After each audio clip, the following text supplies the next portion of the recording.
আলো আধারের রূপকথার মতো দৃশ্য, একেবারে চাঁদের আলোয় চা পাতা তোলা হচ্ছে ডুয়ার্সের মাঝের ডাবরি চা বাগান, যেখানে এই অপরূপ অভিজ্ঞতার সাক্ষী থাকলেন অনেকেই।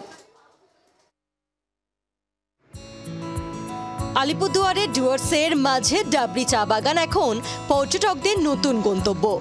মুনলাইট প্লাকিং দেখতে উপচে পড়ছে পর্যটকদের ভিড়। বছরে 3টি নির্দিষ্ট পূর্ণিমার রাতে এই মুনলাইট প্লাকিং করা হয়। লক্ষ্মী পূর্ণিমা, বুদ্ধ পূর্ণিমা আর রাস পূর্ণিমাতে মশাল জ্বালিয়ে তোলা হয় চা পাতা। ওই রাতেই প্রসেস করে তৈরি হয় মুনলাইট সিটিসি চা।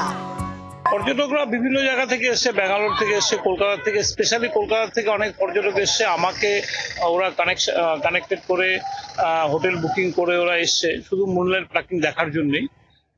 এই এক্সক্লুসিভ আজকের দিনটার জন্য এসছে।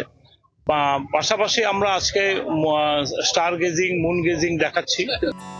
কলকাতা, বেঙ্গালুরু, অসম নানা প্রান্ত থেকে এই মুনলাইট প্লাকিং দেখতে ভিড় জমিয়েছেন 8 থেকে 80। অনেক আগেই দেখেছি যে এখানে উত্তরবঙ্গে এটা হয়। আজকে বললো যে চলো আজকে দেখবেন।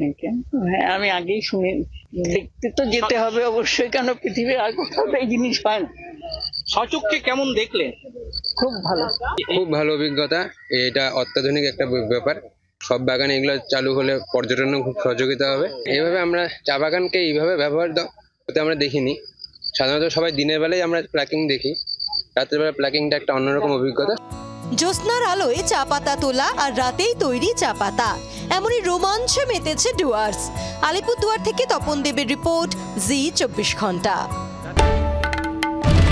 বাংলার আওয়াজ, বাঙালির আবেগ, জি 24 ঘন্টা।